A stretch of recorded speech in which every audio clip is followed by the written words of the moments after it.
안녕하십니까. 저는 전도를 이렇게 합니다. 90, 아니. 몇 번이죠? 79번째. 79번째 여러분과 대면하게 됩니다. 여러분, 추우신데 건강하시겠죠? 오늘은요, 음,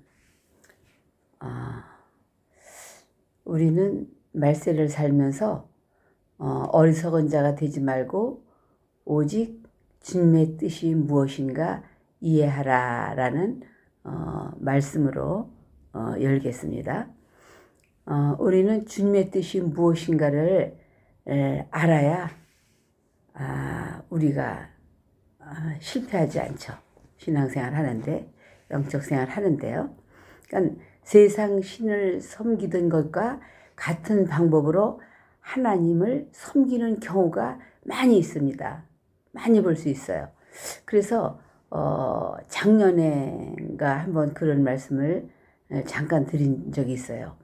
불교를 열심히 다니다가 그리고 이제 기독교로 전도를 받아서 왔는데 장소만 바뀌었고 그 마음의 생각과 그런 것은 기독교로 오지 않고 장소만 바뀌어서 새벽 기도를 30년 이상 하다가 이제 돌아가셨는데 얼마 후에 그의 가족을 통해서 내가 누구다 하는 그 시어머니가 자기 안에 들어온 것을 보고 그는 구원받지 못했다는 것을 우리가 대화하고 얘기했었어요. 그런 걸 조금 한 적이 있어요. 그러니까 왜 이 얘기를 그때 했는데 또 하느냐? 그러니까 우리는 예수 믿는다고 하면서도 우리는 이렇게 주님의 뜻이 무엇인가 알지 못하고 세상 신을 섬기던 것과 같이 장소만 바뀌어서 그렇게 할 때는 그거 아주 하나님이 싫어하시고 그리고 하나님이 실망하시고 기뻐하시지 않는 것입니다. 그래서 세상 신을 섬기던 것과 같이 이런 자들에 대하여 하나님은 얼마나 실망하시고 기뻐하지 않으시는지 모릅니다. 그래서 세상 신은 어때요? 사람을 괴롭히고 저주하고 학대하는 것이 세상 신이에요. 그래서 사람들이 그 동티가 그 귀신이 노하여 동티가 나지 않을까 하고 두려워서 그래서 두려워하는 그런 불신자들이 얼마나 많이 있습니까? 그래서 오늘날도 이런 식으로 내가 그런 것을 많이 들어왔고 봐왔고 옛날에는 시골에서 이제 예수 믿는 사람들이 그때는 많지 않았잖아요. 나 어릴 때만 해도. 그래서 그런 것이 우리 그 주님을 몰랐을 때 들어와 있던 거, 본 거, 들은 것들이 있어가지고 그런 식으로 하나님께도 제사하지 않으면 하나님이 내게 벌을 주실 거야. 이러한 두려움과 공포 속에서 하나님을 섬기는 것은 하나님이 기뻐하시지 않는 거죠.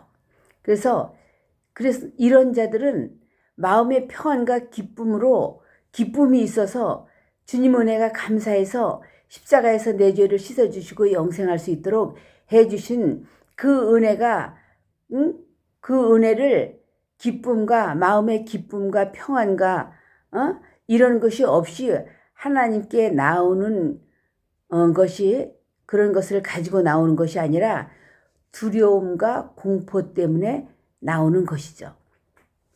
근데 요한일서 4장 18절에는 이런 말씀을 했어요. 사랑 안에 두려움이 없고 온전한 사랑이 두려움을 내어 쫓나니 두려움에는 형벌이 있음이라 그랬어요. 두려워하는 자는 사랑 안에서 온전히 이루지 못하였느니라 말씀하셨어요. 교회 다니고 예수 믿는다고 하면서도 이렇게 두려움이 있고 이렇게 공포가 있고 이러한 자들은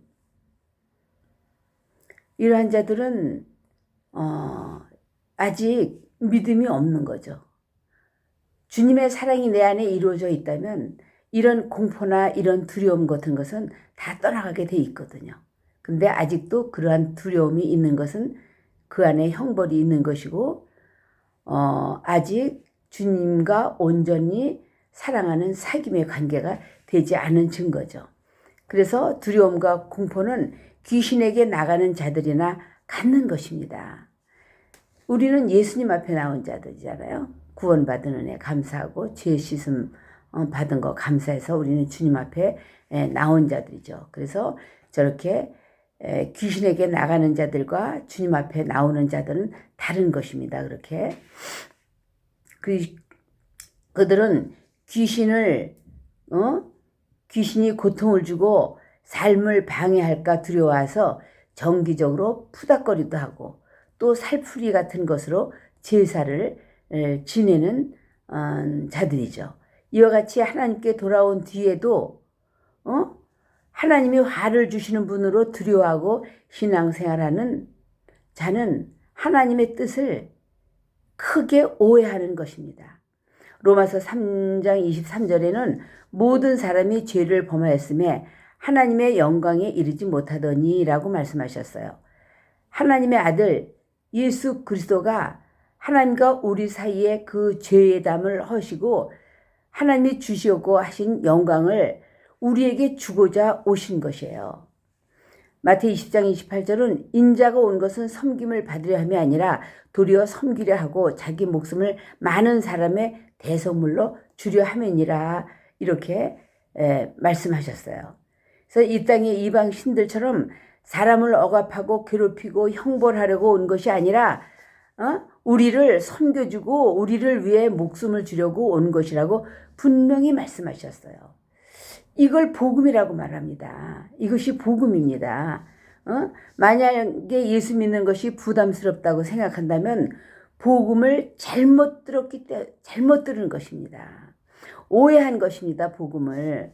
예수께서 이 땅에 오셔서 그 몸으로 인류의 죄를 다 짊어지고 죽어주셨다가 부활하신 것이 부활하신 분이 우리 구주 예수씨입니다. 그래서 침례 요한도 요한복음 1장 29절에 요한이 예수께서 자기에게 나아오심을 보고 가로되 보라 세상 죄를 지고 가는 하나님의 어린 양이로다 라고 말씀하셨죠. 그래서 우리가 전도하다 보면 많은 사람들이 예수 믿으면 무엇인가 손해를 본다고 생각하는 사람들이 아주 많더라고요. 뭐 집안이 망한다고도 하고 손해를 보고 뭘 빼앗긴다고 착각들을 하고 있다고요. 시간을 뺏기고 돈을 뺏기고 가족을 뺏긴다라고 말하는 사람들을 많이 들어봤습니다. 하나님이 우리에게 빼앗은 것이 있다면 과거에 우리가 하나님을 모르고 믿지 않았고 그리고 우리가 지은 죄와 우리의 근심과 걱정과 우리의 고통과 죽음 등을 하나님은 빼앗아 가신 거예요.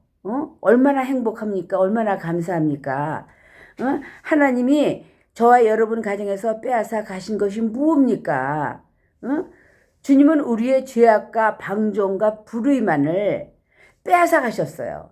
근심도 걱정도 질병도 저주도 불행도 멸망만을 빼앗아 가 주셨어요.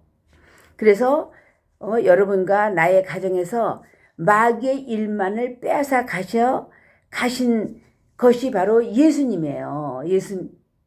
예수님은 그것들을 빼앗아 예수님 몸에 짊어지시고 대신 죽어주셨잖아요. 죄와 저주를 완전히 빼앗아 가시고 우리에게는 축복과 생명만을 풍성히 주시오고 오신 분이 예수십니다.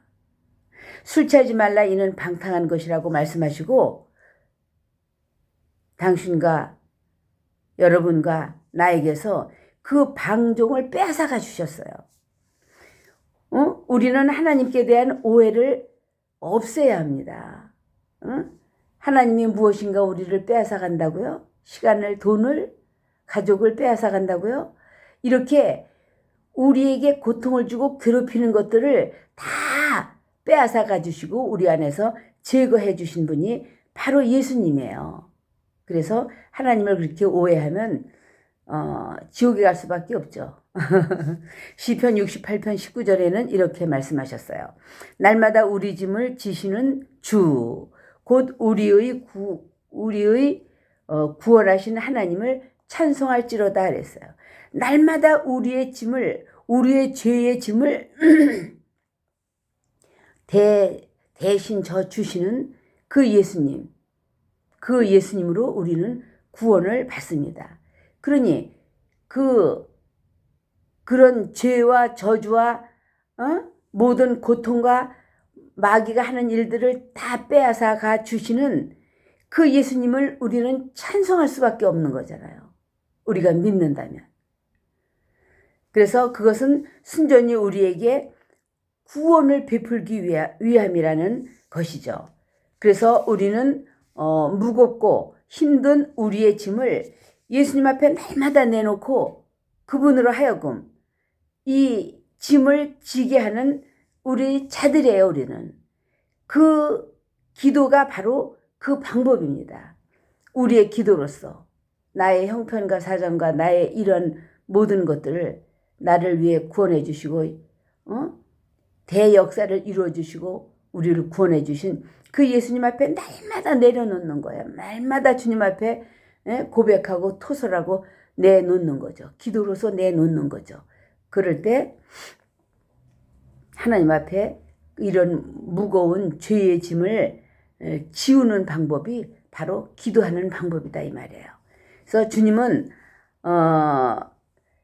살고 싶어하는 모든 자들, 우리의 생명의 권리를 하나도 뺏어가지 않으셨어요. 예수님은 오히려 그 권리를 우리에게 지켜주시기 위해서 성령을 보내주시고 말씀을 보내주시고 능력을 주심으로 보장해 주셨습니다. 그래서 예수님은 생명을 주시되 풍성히 주심으로 우리를 섬기러 오신 분이 예수님이세요. 우리는 오직 원수마귀 귀신들에게 인해서 귀신들로 인해서 일어나는 모든 불행을 예수님께 잔인하게 빼앗겨야 합니다. 예수님 날마다 우리의 모든 짐을 짊어지시려고 문 앞에 계신 것을 아셔야 돼요. 그래서 우리는 날마다 예수에게 우리의 가정의 죄가와 불행과 아픔과 질병을 바로바로 그날그날 옮기고 그에게서 예수님에게서 평안을 취해야 하는 자들이 우리들입니다. 그래서 마태 8장 14절로 17절에는 그렇게 말씀하셨어요. 베드로의 장모가 열병으로 아팠을 때 예수께서 그를 만지자 열병이 떠났다라고, 그래서 병을 고쳐주셨다라고 말씀을 하셨어요. 그래서 어떻게 고치셨는가 보았더니 주님 앞으로 나온 수많은 사람들에게 말씀으로 귀신을 쫓음으로 고치셨다고 말씀하셨어요. 태초에 말씀이 계시니라 말씀은 하나님과 함께 계셨으니 그 말씀이 곧 하나님이라셨죠. 말씀이 하나님이신 거예요. 그러니까 이 귀신이 말씀 앞에서는 쪽을 쓰지 못하는 거예요. 떠나갈 수밖에 없는 거죠. 그래서 성경 읽으라고 목사님들 이렇게 말씀하시는 거잖아요. 성경을 읽어야 어떻게 우리에게 주님께서 하라고 계명을 어떻게 지키라고 말씀하셨는지 우리가 알게 되니까요. 그래서 그 말씀으로 귀신을 쫓고 말씀으로 병을 고쳐주셨다고 말씀하셨습니다. 그 16절에는 그 병이 다 어디로 갔나 했더니 바로 예수님이 친히 우리의 연약함을 담당하시고 병을 짊어지셨다고 말씀하셨습니다. 그러니까 우리의 짐을 짊어지고 우리의 병을 하시고 우리를 섬기려고 오신 분이 예수님이시라고 여태까지 말씀을 드렸습니다. 그러니까 뭐냐? 예수 앞에 나오면, 교회 나오면 무언가 빼앗기는 줄 아는 속는 여러분들이 이 말씀을 듣는다면 이제 속지 마시기를 바랍니다. 그리고 베드로 전서 2장 24절에도 그렇게 말씀하셨어요. 친히 나무에 달려 그 몸으로 우리의 죄를 담당하셨으니 저가 채찍에 맞음으로 너희가 나음을 얻었나니, 이렇게 말씀하셨잖아요. 그러니까 우리는 이렇게 구원해 주시고 육체가 사는 동안에도 건강하게 살 수 있는 권리를, 이렇게 채찍에 매를 맞음으로 권리를 주시고 부유한 자로서 가난하게 되시면 우리를 부유케 하기 위함이라고 이렇게 주님께서 말씀해 주시고 우리를 섬기시고 우리를 사랑해 주셨습니다. 그분이 예수님이십니다. 그분이 우리의 구세주여, 그분이 우리의 신랑이 되십니다. 그래서 기도와 찬양과 예배는 무엇입니까? 빼앗기는 것이 아니라 우리를 대신하여 고통받아 주시고 우리를 대신하여 죽으신 그 현장을 다시 한번 목격하고 확인하는 것이 예배예요.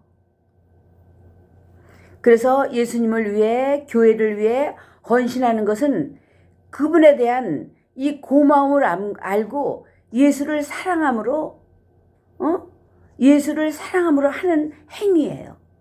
그래서 주님의 지체로서 예수님과 함께 왕같은 제사장으로 일하는 것입니다. 모든 고통을 뺏으러 오신 예수님께 당신들의 짐을 모두 맡기기를 예수 이름으로 축복합니다. 감사합니다. 구독과 좋아요 부탁드리겠습니다. 안녕히 계세요.